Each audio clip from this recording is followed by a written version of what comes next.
Ratso.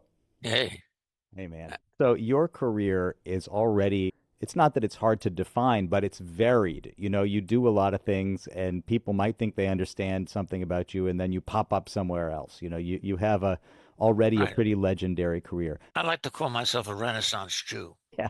You Yeah. are a Renaissance Jew. And your friends and the company that you keep, it's like really it's astounding. And yet I was still caught off guard when I went to go see Marty Supreme and your name came up on the screen.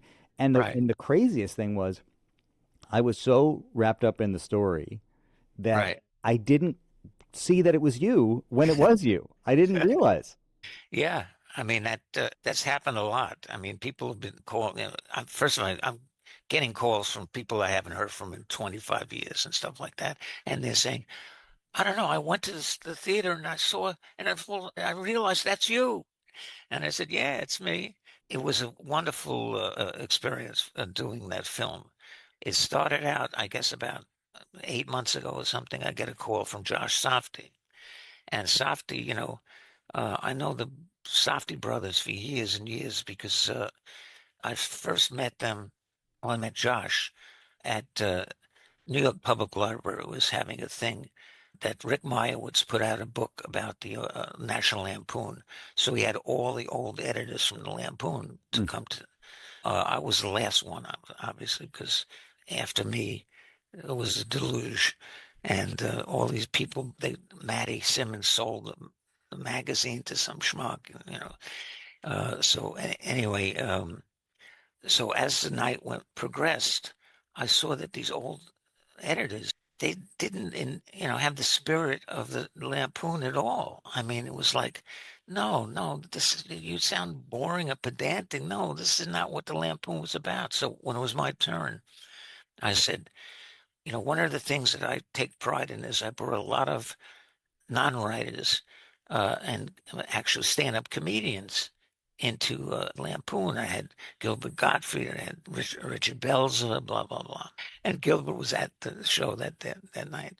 And I said, so I want to read one of the things I was most proud of. It was Gilbert's favorite dirty jokes. And I started reading these just horrifically dirty jokes, and all these, and the audience is going wild. I mean, because half the audience is these, blue head, you know, um, Upper East Side doyens, and the other half are young kids who are really digging this. And when I came down after the thing, the guy who ran the thing from the for the public library said to me, "You may have just gotten me fired," which we didn't, but of course. But and the next day, I think I was walking in Soho, and I see this kid come up to me, and he says, "Ratsa, we saw you at the Lampoon thing at the public library. You were great. We think you were so funny. Would really love you to be in my next film." And I said, "Who are you? You know what? Send me something. Send me some. You know." So they sent me to the thing, and I'm looking. The first film they ever did went to Cannes.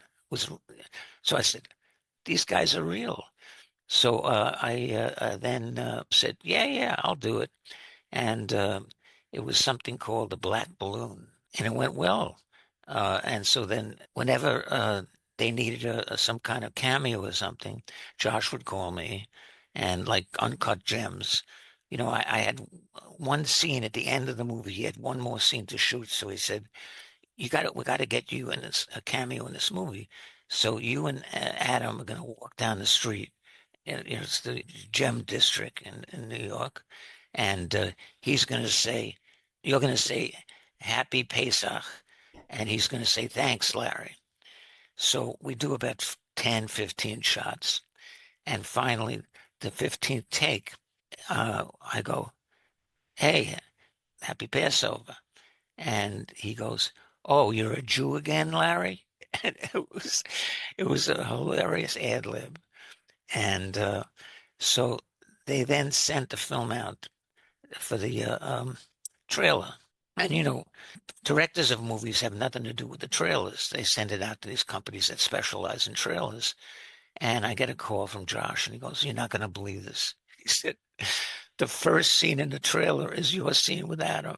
So it was, and again, so people are going to the movies, they're seeing the trailer and they're seeing me. Um, I'm getting calls from all over. So finally, this is about, I guess, 8 months ago or something. Josh says, Rats, I have a great role for you in this new film we're doing. It stars Timothy Chalamet. You're going to play his uncle. It's not just a cameo. You have a really important pivotal scenes. But I have one huge ask. And I said, well, what's the ask? He said, it's set in the 1950s. You have to cut your hair. Now, I hadn't cut my hair out of just inertia, but I hadn't cut my hair in 40 years or something. But I was so sick of, like, during the pandemic, and we had to eat outside outdoors, and the wind would blow my hair into my mouth, and I was trying to eat. And so I was like, I didn't hesitate. I said, absolutely, I'm in. Yeah, set it up. I'll get my hair cut.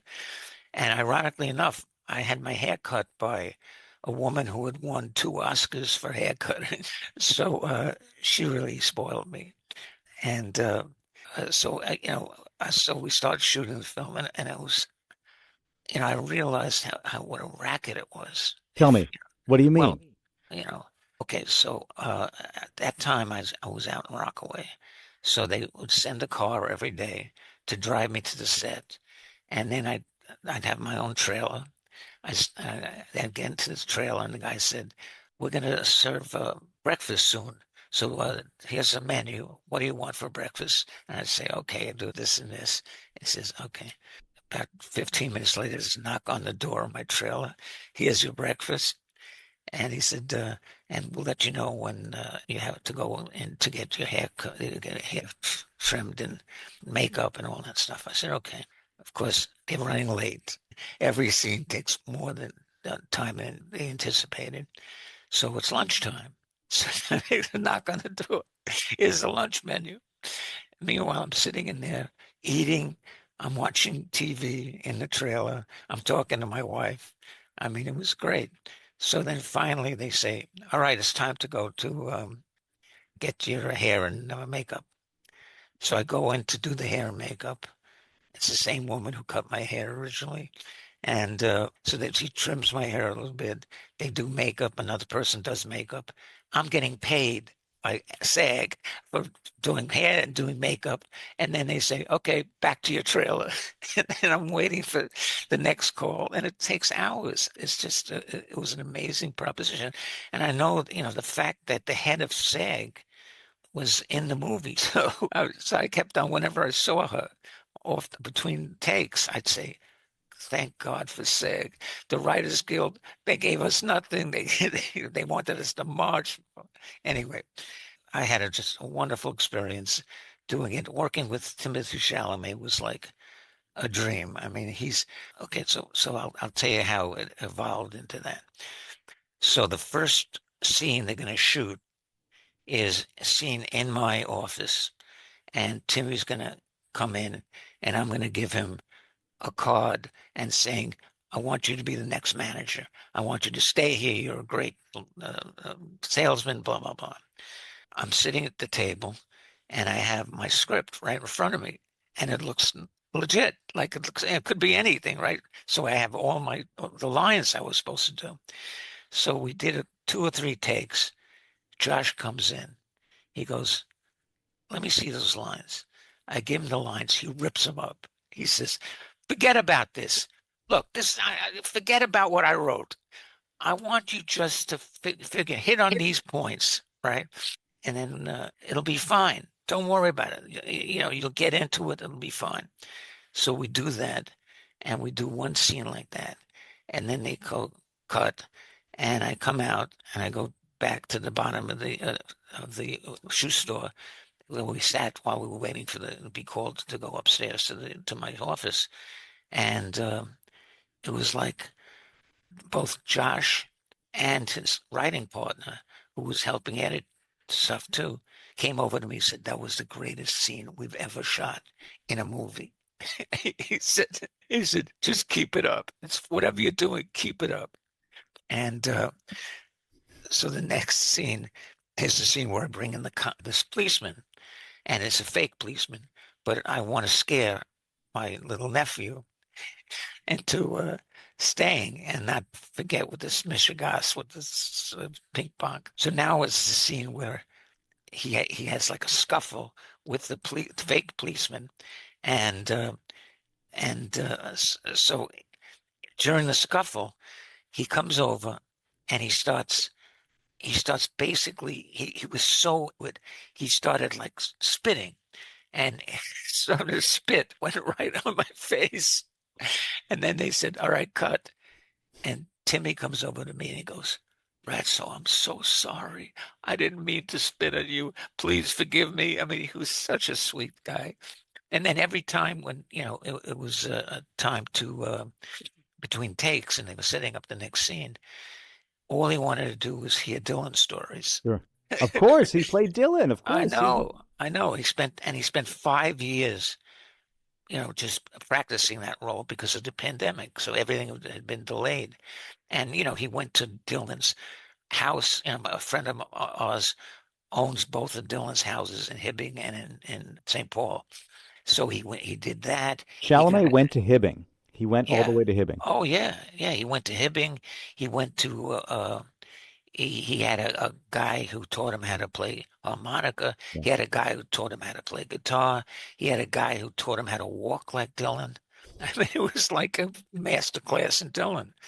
And yet still, all he wanted to hear was like my Dylan stories. I mean, he was so enthused about Bob and about the whole thing. That was before it came out, obviously. But and I gave him a copy of.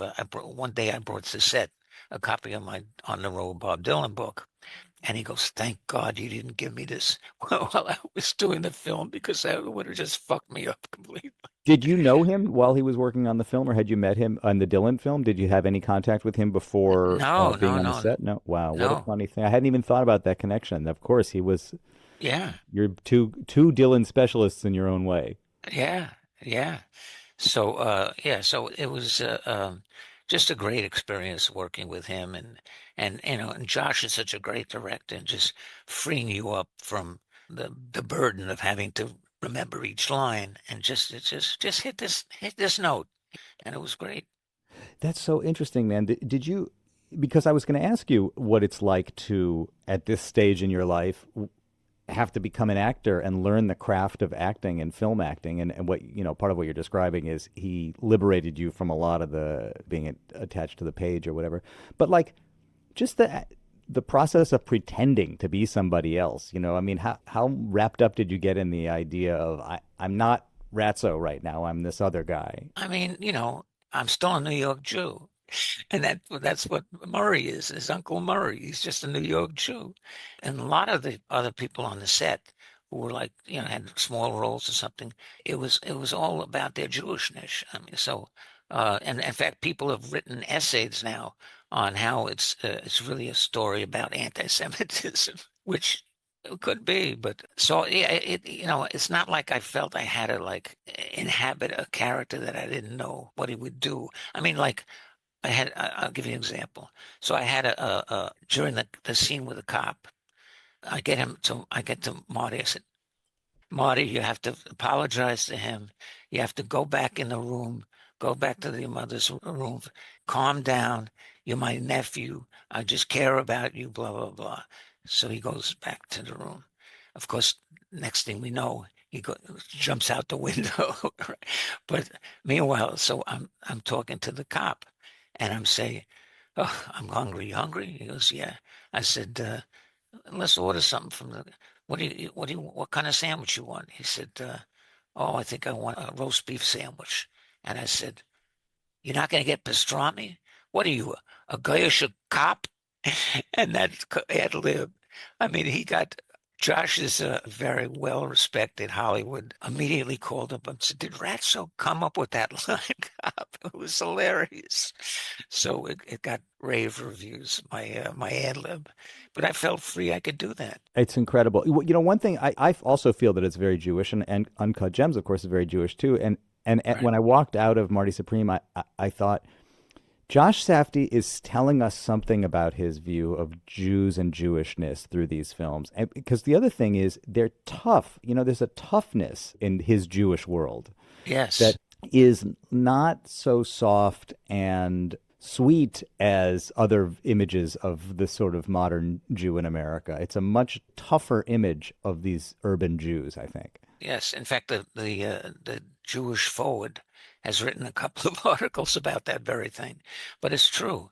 And I think that's an admirable thing because I mean, you don't want to say you're the victim all the time. You want to say, hey, I'm being victimized, but F you. I'm going to come after you.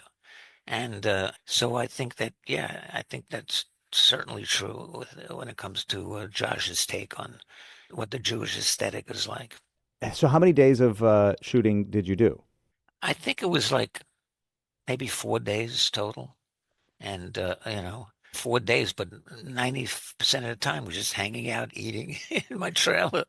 Well, that's what I was going to say. I mean, as somebody who's written books and taken these long periods of time to get your work done, it must be funny to think, okay, so 4 days of my life versus a year of my life to write a book or whatever, and this is the thing that we're talking about right now. These 4 days that you spent. Why do you think I'm getting an agent? I'm getting an acting agent. Are you? Is that okay? Yes, of course. Why not? I mean, I have a really nice reel now. I mean, Marty Supreme. This, my first acting role was I played a cynical alcoholic journalist in this guy Dan Adams film that we played, which was a stretch for me, but we shot it in Luxembourg, and there was a great cast. Judd Nelson, Bateman, Jason what? Bateman? Yeah, Yeah. what? And John Savage. Yeah. And so are you now the film has been nominated for awards and stuff. I mean, Yeah, do you get to go to these events? Are you going to some of these events? yeah, we were nominated for Best Ensemble Cast with SAG, but yeah, we're excited about it. I mean, my wife is more excited than me, I think, but we'll see. Man, it's so cool. Is this something that you've been waiting? Have you been waiting your whole life for somebody to recognize this potential in you and say, you know, you should be in movies? No, I mean, I think more than that, I think I was waiting my whole life to do my album, to do Stubborn Heart, which, by the way, anybody goes to Spotify, just look up Ratso, just like one word, like Madonna or whatever, and I have an album, and originally I didn't want to do it myself. I wanted to do what Kinky Friedman would do, which would be a tribute album to himself and get all his famous people to Willie and all his usual suspects. So that's what my original plan was to do. And so I started working with a friend of mine from that I had recently met, but he's from Brooklyn. He has his own studio in his house, and we did most of the stuff there. But we did it. So the first thing I wanted to do was just one kind of sample song, and uh, and then see that's something I could send to people. And we start doing it. And Vin Cacchione has a group called Caged Animals, and so we're doing a couple of takes, and he goes, you know. That's you have a unique voice. You should be singing these songs yourself. So I decided I'm going to bring it up to my friend Hal Wilner, see what he thinks. So I go up to Hal's office, and he we listened. And the way Hal listens to stuff is that he leans back, he closes his eye, and he listens to the thing. And I play the whole song, and then he slowly opens his eye, and I said, "So Hal, what do you think? Should I be singing my own songs?" Blah blah blah. And he looks at me and he goes, "What are you waiting for?" Which I took as a yes. And I mean, Hal was really an inspiration to me. I mean, unfortunately, Hal was one of the first people to die of COVID in New York. So that was a horrible, horrible episode. Yes. After you made your record, you felt like that was the thing that you had been waiting to do, and Yes, this is just yeah, bonus. This is bonus yeah. career. This is bonus territory because I mean, when I was a kid, my parents used to call in the neighbors, and they would give me a broom, and I would do my Elvis Presley impersonation, and I would knock the neighbors out. They would love it.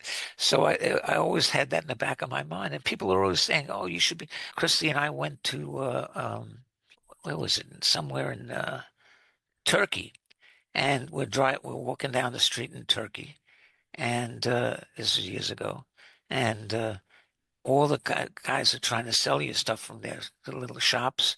They go, rock star, rock stars. Yes, yeah, maybe I am a rock star.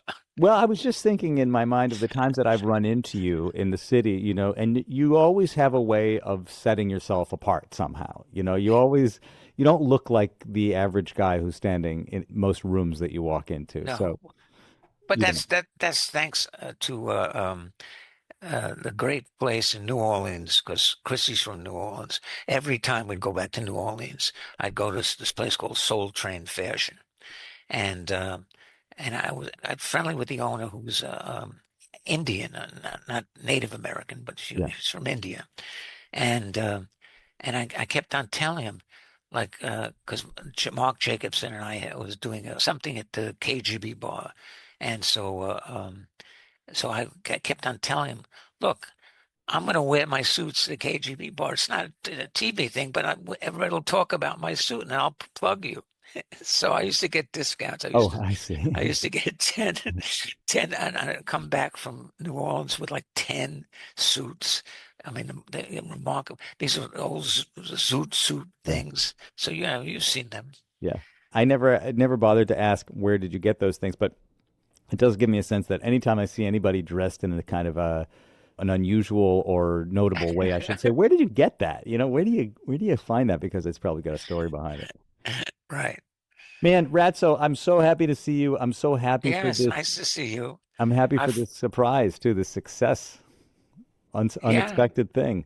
yeah. I mean, I think now's the time to monetize it, right? It's always the time to monetize. There's never a bad time. And it's a lot easier to do than writing a book. I'll tell you that 100%. It's so funny. Thanks for taking All time. right, Leo. All right, man. Take care. See you. Bye. Ciao. Bye.